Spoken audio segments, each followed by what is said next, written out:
This episode is sponsored by Rand Farm Park, a great day out for everyone in your family, whatever the weather. LinksPod. Tales and entertainment for the people of Lincolnshire with John Marshall. Welcome to LinksPod. I'm John Marshall. This is the podcast for Lincolnshire. And my guest this week is a man who's not only a good friend, but also a legend across Lincolnshire. For many years, he was the presenter of the Links FM afternoon show. I'm talking about the one and only Eddie Shaw. A man who's done it all. He's got more connections than I've had hot dinners, and he's got a great story to tell about the golden days of radio. Let's get into it. Welcome to LinksPod. From the Humber to the Wash. LinksPod with John Marshall. It's guest time. Look, it's Eddie Shaw. Yeah, it is. Hi, John. How are you? Nice to see you. Nice to see you, Nice mate. studio. Yeah, nice studio. Plush cushions and everything. Built Very it good. myself. It's got everything you need. Oh, it's great. Everything you need, mate. Comfy too. Yeah, if you want a drink, I haven't got any facilities. Just so you know. As long as you've got a comfy chair. Eddie Shaw, who I worked with for many, many years. Yes. But before we get into working with me, we need to go right back. A long way back, Really, Eddie. a long way You've got a back. good memory, Okay. haven't you? Yeah, just about. I don't have a good memory, so when we get to the bits that do involve me, Right, you might have to jog mine. I'll remind you. Eddie, Yeah. if that would be all right. So That'll be fine. your interest in radio, Yes. tell me about that for the beginning, please. Well, I tell you what, my earliest memory of anything to do with radio was Tony Blackburn when he was on Radio 1. And he used to have a dog called Arnold. On the radio with him? Well, not quite. Right. I, being young, thought that the dog was in the studio with him, you see, and he used to say things about Arnold, and the dog used to bark. And of course, it was a sound effect, you know, it wasn't anything more than that. And that is, I don't know why, but that's my very first memory of anything to do with radio. Just the sound effect of a Yeah, dog? you know, the fact that he had this dog in the studio with him, which sort of amused me, I guess, at the time. But if you sort of wind the clock forward a little bit, my main interest in radio was when commercial radio began, because I was living in London, grew up in London, and suddenly there was news of this commercial radio station starting in London, which was the original Capital Radio, Right. Back in 1973. And I listened for the first time then and was just sort of blown away by this radio station. I really was blown away by it. And it wasn't as if it was anything majorly different. But the fact was that I guess it was the fact that the people were relatable who were on the radio.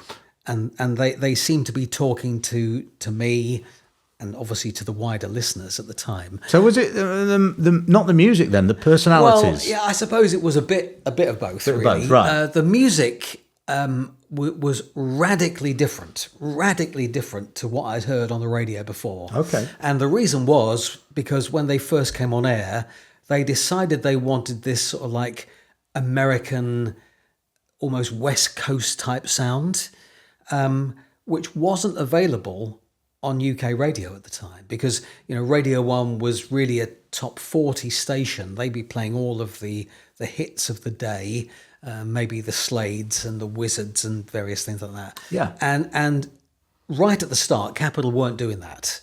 Avoiding the chart? They were almost avoiding all Wow. of the charts. Wow. Yeah. I mean, they were playing some of the chart, but they would be playing songs that were maybe American hits or songs from other artists that were more like album artists rather than singles artists. I guess that led to them breaking new acts in the Absolutely, UK. Yeah. it did. Yeah, Right. yeah, that's right. But the problem was that, as is always the case with radio, you've got to make a living, you've got to make money, and they began in the October, and by the time it came to Christmas, they'd almost run out of money. Oh, wow. They found it very difficult to keep getting in the advertising revenue.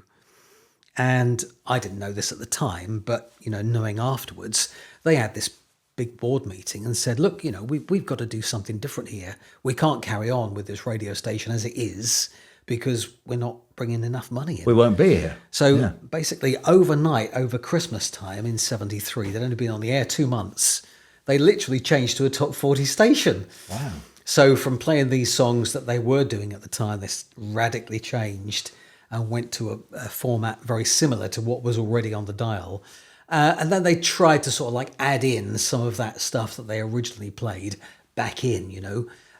Did you go off it at this point, or No, or not really. You're still Because, on board? as I say, the personalities was also something else that, you know, and I think at this time, I realised that maybe I could do this, you know, maybe I could be on the radio. I was, you know, just barely a teenager at the time. So I tried to find out how did they do it? Where are these people from, you know? And the common denominator with quite a few of the people was they all worked at a biscuit factory. No. It's the truth. Down the biscuit factory. The biscuit factory, yeah. And the thing was that... I know where we're going with this, but that's brilliant, Eddie. The thing was that this biscuit factory had its own radio station. Oh, they weren't making biscuits? They weren't making biscuits, no. Right. And basically there was a number of factories around the UK, and back in those days there wasn't the wealth of, you know, music you could listen to, stream on your phone or anything like that. You know, if you wanted to listen to music, the only way really would be to listen to a radio station. Yeah. So they decided that they'd make their own radio station and broadcast it to each of the factories around the country 24 hours a day, 7 days a week, because that's how the factories operated. So it was a real radio station. You know, they had studios, big studio complex with 2 or 3 different studios there. And the presenters would present their 3 or 4 hour shows and say hello to Nettie on the Jaffa Cake line. And, you know, this was the sort of thing that they were doing. So they did this rather than beam. They could have just played Radio 1 through these Well, they speakers, could have done, but of you course know? they couldn't have got the dedications going and the other things, the information that possibly the factories would need. Health and they safety. would broadcast all that sort of thing Would as they? well. Right, yeah. But a lot of it was music. Tea break, would Well, they say? I'm not quite sure they got to that maybe, level. yeah. So that's really wind the clock forward a little bit more. In the late 70s, I decided the best way forward would be to go to the radio station called UBN, which is the United Biscuits Network. Fantastic. First job on the CV. No, it wasn't actually the first job, but I actually went for a few sessions at sort of like a broadcasting school in London. And one of the guys who actually was at the broadcasting school was the program controller at UBN. Oh, wow. And that sort of led me in the right direction as such. Of course it did, yeah. So I got there and I sort of like met the presenters and sat in the studio and sort of soaked up the atmosphere of what this radio station was all about. And it was really interesting for me. You enjoyed it, yeah. Yeah, really interesting. But I didn't actually get on the air. I didn't do any shows there because literally within a short space of time of me going to this radio station, they decided that they would close down.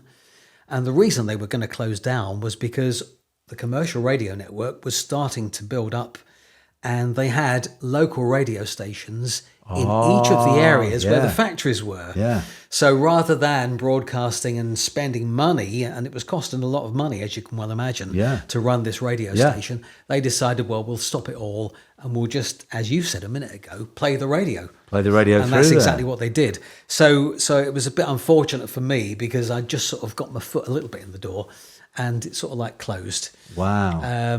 Which was disappointing, really. Interesting start to the story because we're going to come, obviously, to the end of the story will be about local radio. Absolutely, not yes. being. Yeah, so this is prior to local radio. Yeah, most definitely. Being most round definitely. and about. Okay, so you weren't on the biscuits. No, I wasn't on the biscuits anymore, purely and simply because it wasn't there. Yeah. But I had already started doing some hospital radio.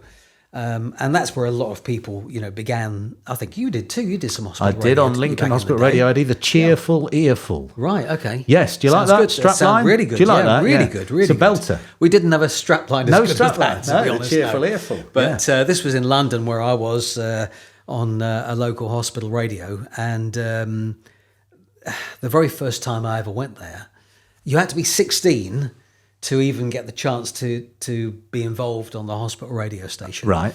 And I think I'd only just about turned 16 or maybe just a month or two before. And I got my dad to drive me to the radio, to this hospital radio station, which was sort of like 5 miles away from where we lived. Right. And went in there, and, there were people there who were doing programs and other activities going on. And, I sort of went back probably once a week or so just to see how things were and chat to people. And, that's how I sort of got on, and they gave me a show. And I was only 16 at the time. Right, okay. And I used to do a Thursday evening request show. Do you remember being nervous at your first shows? No, I don't really remember that, to be honest. No. But what I tried to do was to be a bit different. And, we used to get requests from the patients. We used to go up onto the wards and talk to the patients and say, would you like a song on the radio? Yeah. And they would then tell us what they'd like. And we'd go back and, compile the show and put the music on and do the radio show. And I thought, I think I could do better than that. Maybe make it a little bit more interesting. So I had this tape recorder, and I used to record what the people were saying. But secondly to that, there was a sort of like a foyer area where every person who came to see patients in the hospital would sort of congregate as they went out of the door. And I used to stand right there and talk to the people, their friends and family, that sort of thing, and say, who have you been to see today? I've been to see Bill Smith, and he's on such and such ward. Oh, okay, have you got a message for him? And they would then say, oh, yeah, hello to Bill, I hope you're doing all right, and this sort of thing, maybe a funny story or whatever. And then I used to go up onto the ward and see Bill and say, Bill, we've got a request for you from your family. If you want to listen in, this is it. And so it was never done like that before, but I sort of instigated something a little bit different. Okay. And it added a lot to the show, as you can well imagine, because rather than me just saying, this is for Bill, their family or friends would actually say, hello, Bill, and do the dedication, and we play the song, you see. So that's how it worked out. And from there on, I sort of, got more involved, and I actually did the Saturday and Sunday breakfast show on the hospital radio as well. So that was my first real sort of glimpse of getting up and, going through the process of waking up and doing a show, that sort of thing. And, wow. And that's great experience. You couldn't really get that experience anywhere else. Late 70s, were you? This was late 70s, early 80s, something like that. Yeah. Right. Well, if you have any elderly relatives in the late 70s who died in a London hospital, maybe they did so. That'd be Bill. Bill was one of them. Maybe Bill. Whilst listening to Eddie Shaw. Absolutely. Yeah. Okay. So that was it, really. So I knew I wanted to get this job on radio, but of course, living in London was probably trickier than most other parts of the country. Right. Because Capital Radio by this stage was well established in the early 80s. They'd been around for, 8 years or so, and the presenters were big. They were well-known people. And for little me to go on to Capital Radio would be, almost a mountain to climb. So the only way to do that was then to branch out of London and try to find a job outside of London on a commercial radio station. Sure. And where was that, Eddie? Because it happened, didn't it? It did happen. It was a bit of a long way round, as is with everything. But I used to send off lots and lots of audition tapes to all of these. There were only 19 stations in the whole of the country. And I used to send off audition tapes to these different radio stations. And somebody wrote back and said, well, look, what you need to do is you need to listen to the radio stations that you're sending tapes to, because you may listen to Capital and this is the way they might do it. But coming outside of London, they don't do it that way. Right, yeah. So I decided the only way to do that would be to drive to these places, listen to the output, then come back and do an audition tape. Wow, you could just listen on the internet then, Eddie. Couldn't do that, not in those days. No internet. No internet. Nothing at all. No internet. Couldn't do anything like that. Wow. So I used to drive to Ipswich, and I used to drive to various places, just to spend 2 or 3 hours sitting in the car, just listening to the radio, so I could pick up exactly what they did, how they did it, and all the rest of it. Brilliant. So I come back and I do these audition tapes, and one day I suppose I got a bit lucky, really, and was offered the chance to go to the radio station, have a chat with them, and that was at Nottingham at Radio Trent. So I went to the radio station, and we had an interview, and it was all very nice and everything else. And I came back home afterwards, and they contacted me and said, "Would you like to do a show as a sort of like a final interview?" A live show, on This air? was a live show on air, yeah. Wow. And it was Saturday breakfast, actually. Right. So that was it. So I went to Nottingham. I stayed in a hotel the night before, and came to the radio station first thing in the morning, and did this radio show, and it went well. It really did go very well, really, for a first attempt. Yeah, very first time ever on commercial radio.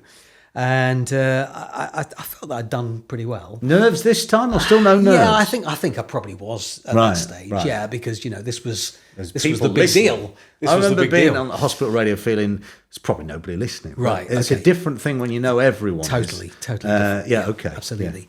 Yeah. So I came home, and just a few days later, they called me and said, "Look, we'd like to offer you a job." Wow, that sounds brilliant. So, but. They were setting up a new radio station in Derby called Ram FM. Yes. And the whole thing was that they needed new presenters on Ram FM. Hence the reason why they'd offered me the job. And I thought about it long and hard. And we were living in London at the time. We had our own house, and I had a decent job as well. I can feel a no coming on. Yeah, and at the end of the day, we discussed it. Me and my wife discussed it, and we just felt that we couldn't move to Nottingham. Wow. My wife, she had a mum and dad and a sister and things and family, and she didn't really feel that it was the right thing to do to move to Nottingham. But you already chased this dream for quite a while. Dream comes true. Yeah. No thanks. Yeah, absolutely. A bit like the UBN days when the radio station closed. Yeah. So it was almost back to square one again. But the good thing was that the guy who was in charge of Radio Trent had been to university with a friend of his, who was the boss at Radio 210 in Reading. Okay. So he said, "Look, I'll put a word in for you at 210, and we'll see how it goes." This is the guy you said no to, sorted you out with something else. Absolutely. You must have made a good impression. Yeah, so I got a call from the guys at Radio 210, and they said, "Come and have a chat with us," etc. And after a little while, I didn't do any audition or anything like that, like on air. They said to me, "Yeah, okay, well, we'll give you a job." It was only a part-time job, but it was my first job in radio. And I used to do the weekend overnights. And I think it was 1 till 5. Was it? Might have been 1 till 6. How far was this commute Really for remember. you from home? Doable. Doable. 45 minutes. Oh, right, okay. 45 minutes, yeah. So I remember vividly doing this radio show. But the interesting thing was that before I started at 1 o'clock, there was a recorded program, which was the American Top 40 with Casey Kasem. Really? Yeah. Wow, I remember Casey Kasem. Yeah, remember that. Well, the interesting thing was that in those days, the program, although it was recorded in America, they used to send it by record. No. Yeah, it's true. So if you can imagine an LP. On vinyl? Right? On LP, a 12-inch LP, right? Okay. And basically, we used to play the LP. Amazing. Yeah. But the trouble was the program was too long for one side of an LP. And it was 4 hours long, this show. So my job, and I used to get there at 10 in the evening. Flip the LP over? To flip the LP, I used to play a jingle in between. So that we could... No. So I just had time to flip it over and play the other side. That's incredible. Yeah. And that's how we did it. So I used to sit in the studio. I can't believe that's the technology that was in use. Yeah, could you believe that? That's amazing. 80, 87, 88, something like that. Wow. Amazing, isn't that? So, that was my breakthrough, really, and I did that for a little while. That was beyond the days of the CD, maybe not the CD recorder. So they were putting on LP. They were putting on LPs. Yeah. CDs existed. Yeah, absolutely. Yes. Okay. Yeah, it's true. I've probably the mind boggles. I've got one at home still. I bet that's worth a few quid. Hey, yeah. If you're a radio geek listening, give him a shout. Yeah, Casey Buy Kasem, that. Put an offer in. Yeah. So I sort of worked my way along a bit, and they offered me a full-time job, but it was overnights. But it was working weekdays rather than weekends. Okay. And the way I got to that point was because I used to do the overnights. They sort of said, "Yeah, you're doing well." But I used to sometimes stand in for people who were doing the overnights during the week. Right. Which was a bit tricky for me because I also had a full-time job. Yeah. I know. Legend goes along with this, where you were working a lot of hours. So the basis of it was that I used to do 1 till 5 on the radio. In the morning, early hours of the morning. I used to get in the car, drive home, get home by 6, something like that, and used to go straight to bed. And I had about 2 hours sleep till about 8 o'clock. Before I had to get up and then go to my 9 to 5 job. Wow. Do my 9 to 5 job as if nothing happened, and then come home in the evening after 6-ish. I'd have something to eat, go to bed, and then have to get up at sort of 11:30 to drive back to the studio, 45-minute drive. Yeah. And do the show again. I wouldn't do that every night, but I do remember vividly doing it for the whole week. I said, "Oh yeah, I'll do that for the whole week," like a fool. Young and enthusiastic. Yeah, absolutely. Yeah. And I was absolutely, completely drained by the end of it, as you can well imagine. There's a thing in radio, isn't there, where you would have said yes to that because otherwise, the show's going to go on anyway. Yeah. They'll get someone else. And maybe they'll prefer them to you. Well, so absolutely. That's in your head a little bit, it was so difficult to get that job that I had to do anything that I could to make sure I was in the right place at the right time. Sure. And luckily I was. Yeah. They offered me the full-time job and I took over, still doing overnights, but being able to sleep during the daytime before I'd come back and do the show from there. So it sort of progressed from there, and I worked at 210 for 3 years or something like that. Wow. And that was really when the start of what you might describe as a radio group beginning, because Radio 210 was one of the first to group together with GWR, which was in Swindon. Yeah. And I, at the time, was doing the Late Show on 210. And they came to me one day and said, "Would you mind if you did the show on GWR as well as 210?" Oh. And as far as I know, I must have been one of the very first people to actually do sort of like a program over multiple radio over a stations. network. And I remember vividly suddenly getting these phone calls from listeners who are a long way away, down in the West Country, because it broadcast to Bristol and Swindon and the surrounding areas into Somerset. I remember getting these calls from people, and it seemed very strange at the time to cover this massive area. Yeah. But, that was the way radio was going, at a later date, of course. Sure. Never miss an episode of Links Pod. Subscribe now, wherever you get your podcasts. This is the Links Pod, and I'm John Marshall. This episode is sponsored by Rand Farm Park, a great day out for everyone in your family, whatever the weather. More from Eddie Shaw in a few moments, but let's take a trip to Rand Farm Park right now. Links Pod. Here we are, Rand Farm Park, and this is Kay. Hello, Kay. Morning, John. Kay, this is your place, and how long has it been here now? Almost 30 years. We opened on the 17th of February 1996. Wow. All those years ago. And in those days, it did not look as grand as it does now, right? It didn't, no. We had a collection of animals, we had a tractor, and we had a plastic slide and a swing hanging from a beam. That was it? That was more or less it. What gave you the idea to turn just a farm into an attraction? It was a pig farm back in those days, and it was the best man from our wedding came over from Malta and said, "You want to do one of these open farm parks?" that are popping up all over. And it was at a time when there was blue ear in pigs. We'd got a 6-month-old baby, and we needed to do something to diversify. So that's where it all started. Wow, no regrets, clearly. And this is a wall of memories behind us, which... It is. Yes, Yeah. it's photos galore. Now, you're going to point out some of the pictures. They're going to appear on the screen. It's a very exciting moment, Kay, but Kay's had to memorise which pictures we're going to talk about. Kay, go on. Yeah, we're going to talk about Liam, who is the little boy with the rabbit. He was our iconic picture when we started. He was the son of my friend from school. We've got pictures on here of myself with Joshua as a toddler, his dad Richard with him as a toddler. We've got Sue, one of the mainstays at Run Farm Park. She's been with us for 24 years. We've got Carrie and her son. We've got Joe, who came originally to lead our education programme, and he's now doing our events. So he's responsible for Easter, Christmas, pumpkins, and building all of that. Nathan, who's now leading our farm team. So yes, we really do consider ourselves a family. They've all come and they stay, which is lovely. Amazing. And you're not going to be coming round with us for the rest of the day.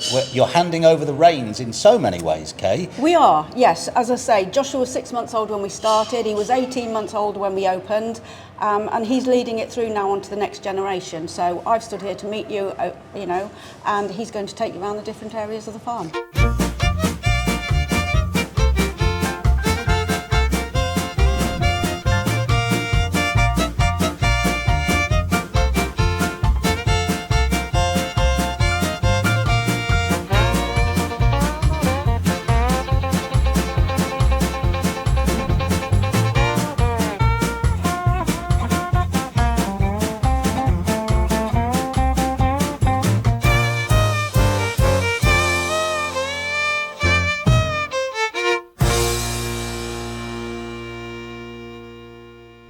And here he is, the future of Rand Farm Park. This is Josh. How are you, mate? All right, good to see you. And good to see you. Now, behind us is something that you will remember from your childhood. It's your family home. So Mum mentioned this when she was talking about the photos. They bought the farm in 1989, had it for cattle and pigs until we opened the farm park in 1996. So they actually knocked down most of the original house and then made this our family home that we lived in. I lived here until I went to uni. Mum and Dad were a few years after that, and we opened the nursery in 2019. So lots more children now can grow up on the farm where I was lucky enough to be. Well, this is Jasmine. Say hello, Jasmine. Hello. How old are you? 7. 7. She's 9, aren't you? No, I'm 7. 7, that's right. This is my brother's daughter, and she goes to lessons in... What do you do lessons in? Gymnastics. And particularly, what's behind us? Trampoline. Trampolines, right? So you've challenged me, haven't you, to a trampoline? A trampoline off, we're calling it.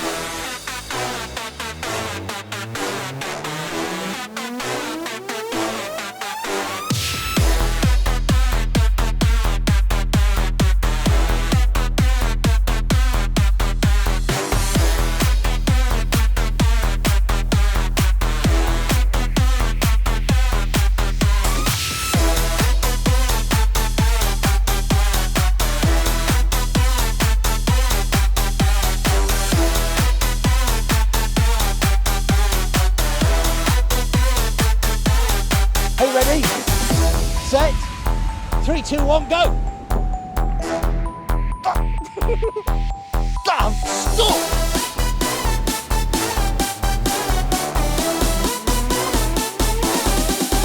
3, 2, 1, go! Ah! Ah!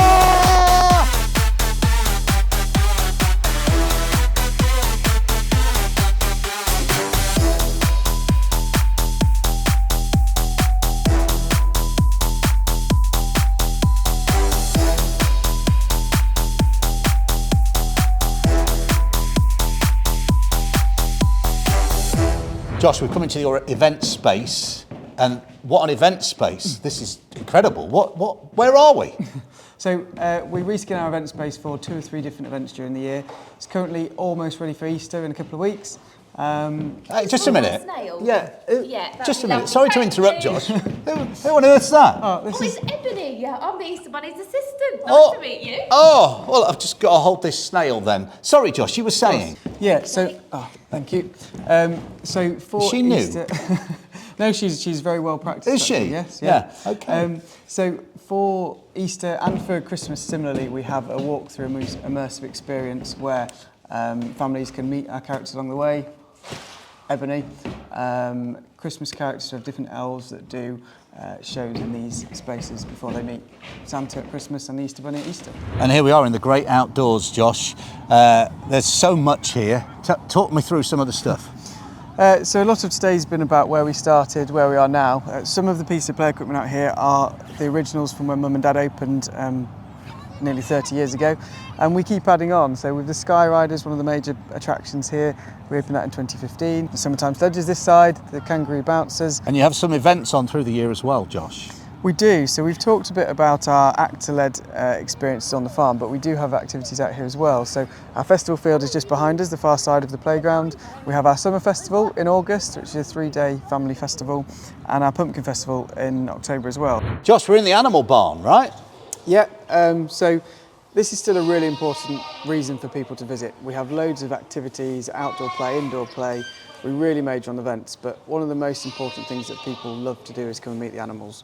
We have day visitors, we have school day visitors, residential visits, the college courses, our nursery, and the farm is a really important part for everybody to come and see. And these beautiful donkeys behind us, you know the names of some of them. We've done a test here. Come on, Josh, what are they called? So we've Daisy and Millie in the middle here, Melody at the back, Roma and Smokey's over in the back corner. And other animals in the barn here, what have we got? We've some cattle, some lambs over there that we're bottle feeding.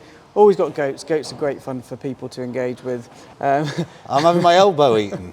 You might have your t-shirt ripped in a second. Yeah. Daisy, calm down. It's the end of our day at Rand Farm, and honestly, Josh, I'm not just saying this because you've sponsored this, but the food that you brought us was absolutely, it's blown my mind, to be honest, next level to what I was expecting. So you're obviously focused quite heavily on the food here.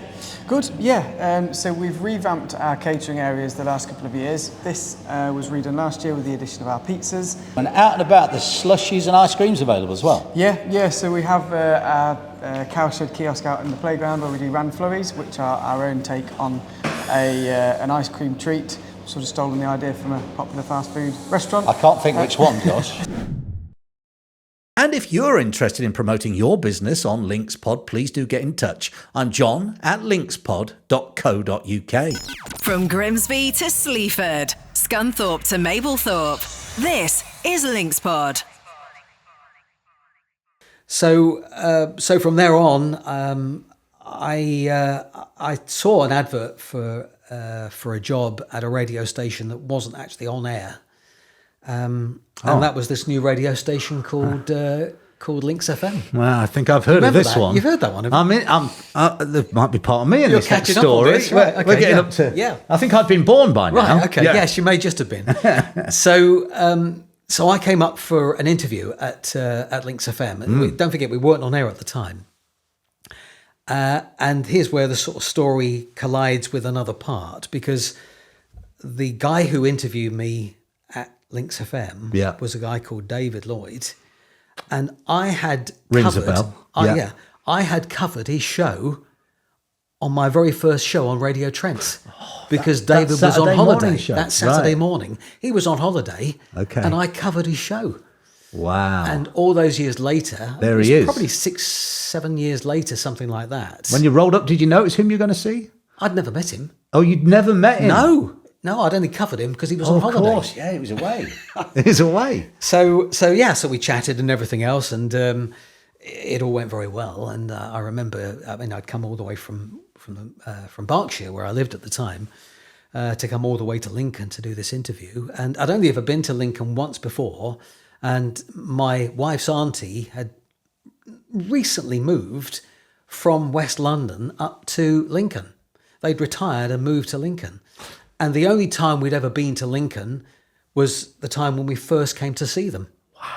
And we both said on the journey home, 3 hours each way, we're not going to do this journey very often. Oh, wow. And within a few months, not only was I coming to do the interview, but I also stayed at my wife's auntie's house overnight. Yeah, of course just to you did. Yeah, because it was an early morning call. I'm back, yeah. So people listening now, there's a question mark you're doing all right on 210 and you're going over the GWR network. What attracted you to a radio station that didn't even exist yet? Well, it was a case really. I mean, in radio, a lot of radio stations run around particular contracts. And at the time, I was getting quite close to the end of my contract. And I wasn't 100% sure whether they would continue the contract because a lot of things were changing at the time. And I really thought, so I uncertainty in the air. Got to keep my options open. Yeah. So that was it, really. Okay, so you came up for the thing. We know you got the job. Yeah, I got the job. Yes. Yeah. You got it. So how soon was that period between taking that interview and then here I am? I've moved into the area. It was probably something like 10 weeks. Oh, well, that quick? Yeah, pretty quickly, actually, to be honest. Because you'd have had friends and so on down there. And absolutely. A next house. thing, I'm going. A house. House. Not to mention a house. Everything. Cat. Yeah. There was a cat. Cat as well. They can travel though. I've heard. They can. Yeah. So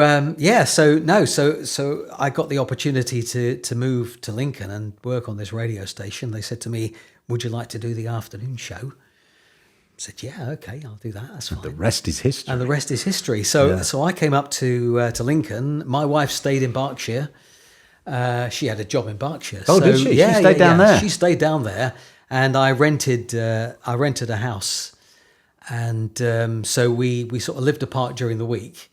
And one of the stipulations was that I would do the weekday afternoon shows, and I wanted to do Saturday breakfast. Okay. Because I could do 6 till 9, I think it was. Yeah.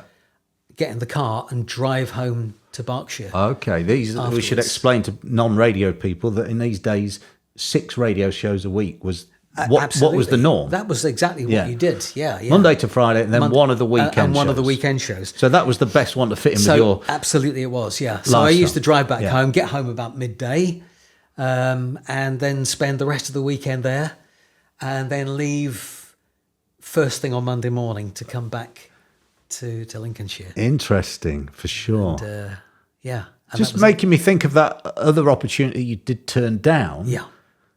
I mean, with the commute, it could have really taken that job and lived in a similar way, couldn't you? It could have been. A few years had gone by. Yeah, a number of years had gone by, and things I think had changed just a little bit.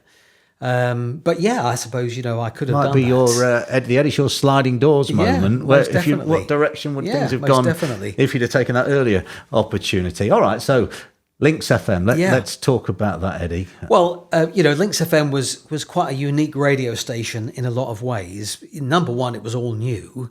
But number two, the fact was that they were trying to do things a little bit differently to what other radio stations were doing. And some of that was good, some of it not so good. And I remember... Do go on. I remember really vividly the first day I turned up, jeans, T-shirt, that sort of thing. Because that's what I'd always worn. I mean, I was probably the best dressed person at Radio 210. Everyone listening now will be thinking that sounds like standard attire for a radio presenter as well. Yeah, and it was. And I came in on the first day and they said, sorry, you're not really dressed the way we want you to dress.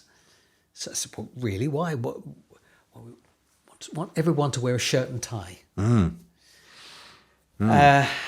if you could imagine a hot rocking music playing radio station with a presenter wearing a shirt and tie, you'd say, you'll never get away with that in a million years. But that was what we did. Yeah. That was the way we did it. Absolutely. So, and as I say, I started off by saying this was a different radio station. And it really was. And in fact, back in those early days, you remember going back to Capital when they started off playing music that was sort of like a little bit off of the beaten track. Yeah. Well, Links FM in a very similar way was like that. The music that we were playing was slightly different. It was probably a little bit lighter than what you would have in the chart at the time. Yeah. We would play chart songs, but we would really sift through them and say, well, that's not quite right for us. That one's a bit too dancey. We won't play that. So we would go down a little bit of a different route. And really that lasted for nearly the whole length of Links FM. There was a difference in style in the music that we played. Yes. It sounded like a Lynx FM song rather than a current song. That's true. That's if it was true. a current song that also sounded like a Lynx FM song, we'd put it on. Yeah, absolutely. That's true. Yeah.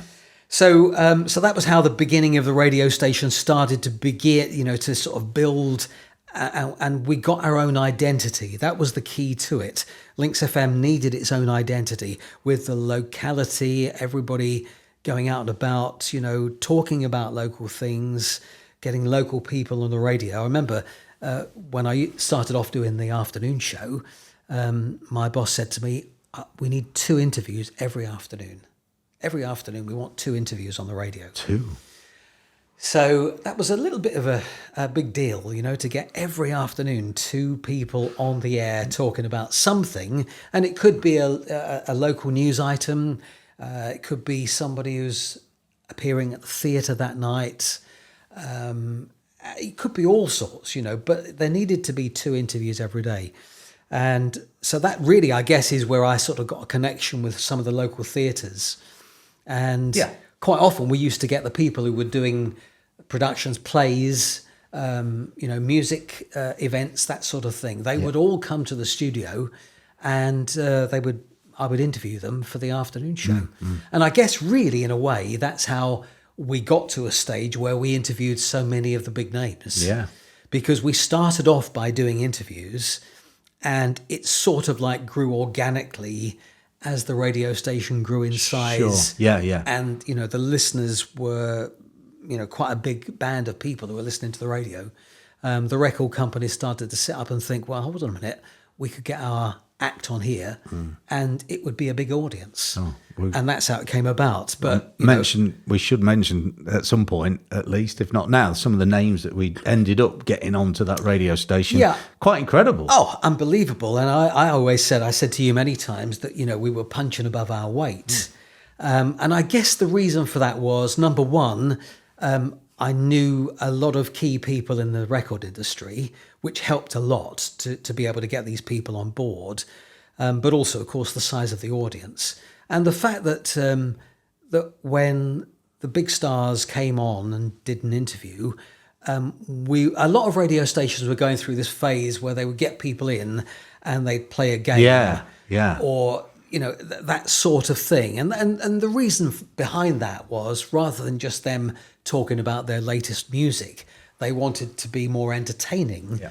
And therefore they would add these various items in. But the stars themselves and also the record industry weren't keen on that, really, because it didn't promote the music that person was trying to sell at the time. Yeah. But we were quite straight-laced in the sense that we'd get them in. We would talk about other things, but generally we'd speak about the music.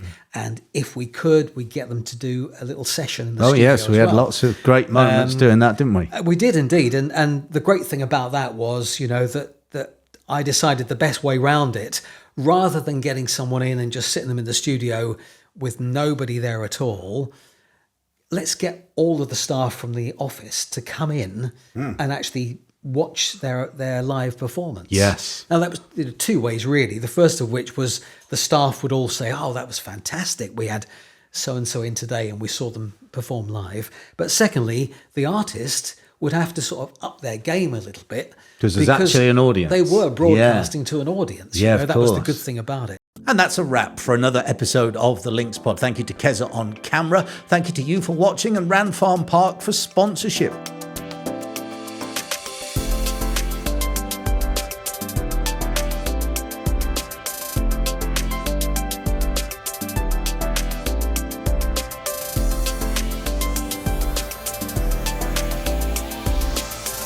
Lynx Pod. Never miss an episode. Subscribe now, wherever you get your podcasts.